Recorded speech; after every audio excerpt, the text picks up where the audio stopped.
Hello mga kabesi! Kamusta and how are you? Oh, iisa lang yun. English and Tagalog.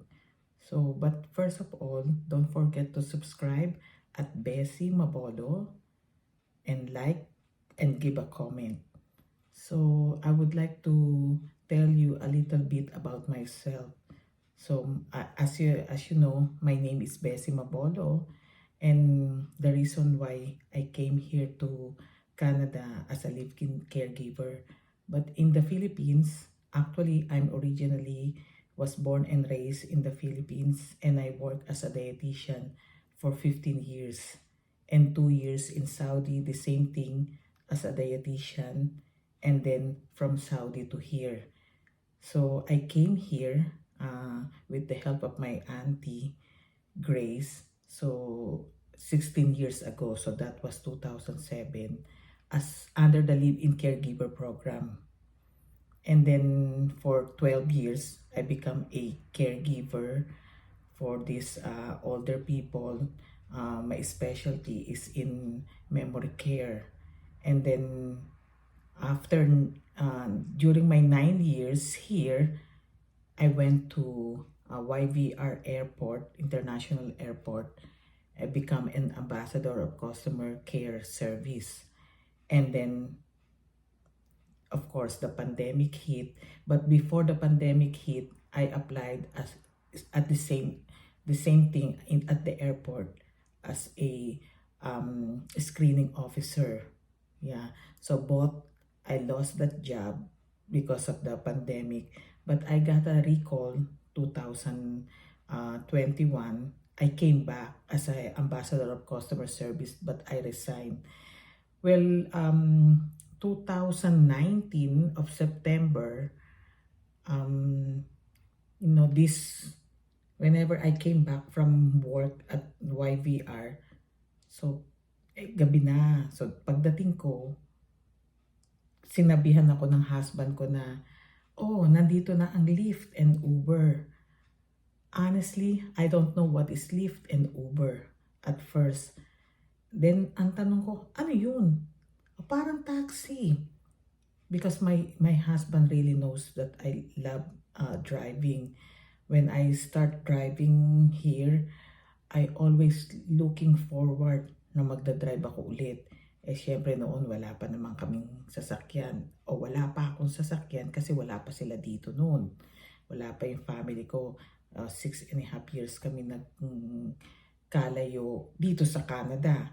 But in total, including in Saudi Arabia, so total of 9 years. So, noong 2019 nga, ito na, nung nakita ng husband ko sa computer, siya yung tanong ng tanong sa akin, oh mag-apply ka na, mag-apply ka na. Pero hindi pa rin ako, tapos hanggang one day, ano, nag-apply ka na? Sabi ko, hindi pa. Akin na nga yung resume mo. Ako na siya nag-apply. And then, I got hesitant, as I mentioned to you, that I was a caregiver for 12 years. So, parang ano din yun, yung nung nangyayari ngayong nung pandemic na nasa bahay ka lang, work from home. Kasi alaga ko lang yung matatanda. So, tapos lalabas lang kami, pinakamalayo na lang siguro 2 kilometer. So ilalakad na ko sila o ipapasyal sa mga kaibigan o sa mga anak na yung mga alaga ko na dito nakatira yung anak. So ganun lang ang nangyari. Pero kamo na yung pupunta sa malayong lugar, for those who are not been here in Vancouver, so nasa West Vancouver po yung mga alaga ko, karamihan. Pero nung yung talagang nag-sponsor sa akin, yung kakilala ng auntie ko, taga Burnaby. So yung first landed ko dito is Burnaby. Ano din yun, part din yun ng Metro Vancouver. And tapos within 20 months nga namatay. So naghanap ako, napadpad na ako dito sa West Vancouver. So ngayon, na hiningin na lahat yung requirements, nakapasa naman ako, naghintay na lang. So natakot ako.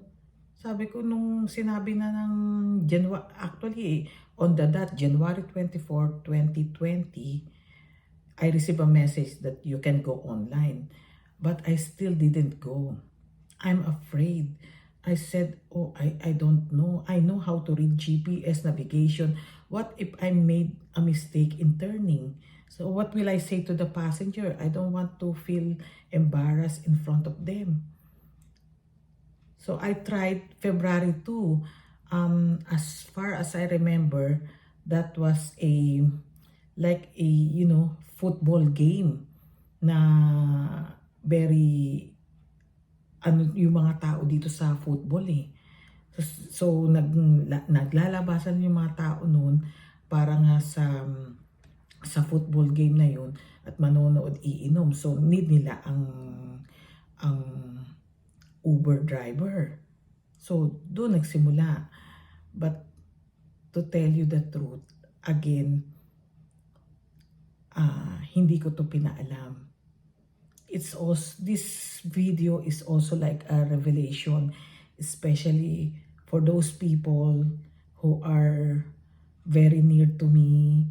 I'm so sorry I didn't tell you, because in the Philippines, or I don't know, maybe it's only me, na ang driving kasi, it's a very low job for me.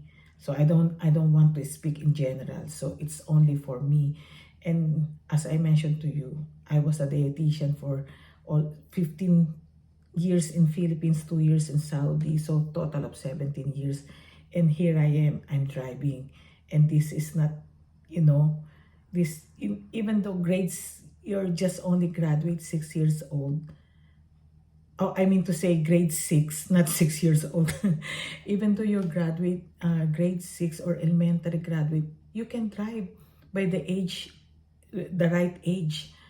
But I was just thinking, naka-graduate ako, pasado ako sa board exam. Even sa Saudi, I passed the licensure exam. So it's hard for me to tell to you people, my friends, my relatives, that I'm driving Uber here. But that's what I love now. This is really true. When I learn how to drive, I already dream of becoming a bus driver. I remember 10 years ago when I am applying as, as a facility caregiver or in the agency, because this in the agency they will be the one to give you a certain client, but it so happened only one client that they gave me, but I will be there for the whole week, or my last client 3.5 days. That's why I was at the airport at 3.5 days. Yeah, so way back to the interview, one of actually the owner asked me, 5 years from now, where you're seeing yourself? No buts, no ifs, straightforward. I answered, driving a bus. Oh my goodness. Her eyebrow raised, her eyeball, become round. And then, so I look at her, I said, why? Is this the first time you ever heard someone of dreaming to become a bus driver? Well, that's me. Yeah. So I really, really love driving. So when I become an Uber driver, I even before, to my children, I cried. I said, I really want to drive because I want a reliable car. If I really want to drive, I don't want the ordinary car, and then that gives us more problem. If you're driving, of course, I'm taking lives. And also, by the way, before you become an Uber driver, you need a class 4. Here in Vancouver, there's a class 7 for the learner or new driver, and then after 1.5 years, you will take the exam road test to become a class 5, and then eventually it's up to you, class 4 for like me, that you're taking passenger, taxi driver, limousine, and the minibus. That's a class 4. But if you really want the big bus, that's class 2. And the truck, the like a cargo that you're going to deliver across the United States, across the border. Yeah, you need a class 1. So different category here. I don't know in the Philippines because I don't drive there. So yeah, so I'm just only talking what I'm just only giving you bird's eye view what's driver here in Vancouver. So every country, every city is different. Maybe even in Toronto it's a different. So I'm just only telling you what's inside here in Vancouver. So yeah, now I become an Uber driver, and thank you so much. And now I feel relieved that I already tell in front of everybody here, and then this one I will post it in YouTube, and then hopefully my friends will see it, and I hope you still look at me the way as you look at me before. I know, especially my age, my generation, it's so hard to accept that from, you are a bachelor degree and then now you're only a driver. But this is what I love. This is my heart's telling me to do. So yeah, anyway, yeah, and this in my YouTube channel you will see a lot of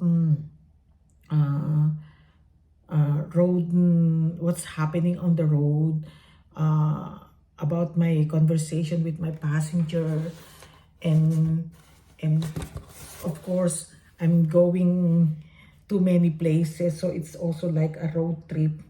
So I will also take you and post some of the beautiful scenery here in Vancouver. Thank you so much. So again, don't forget to subscribe at Bessie Mabolo. Give a comment and like and share, please. Thank you.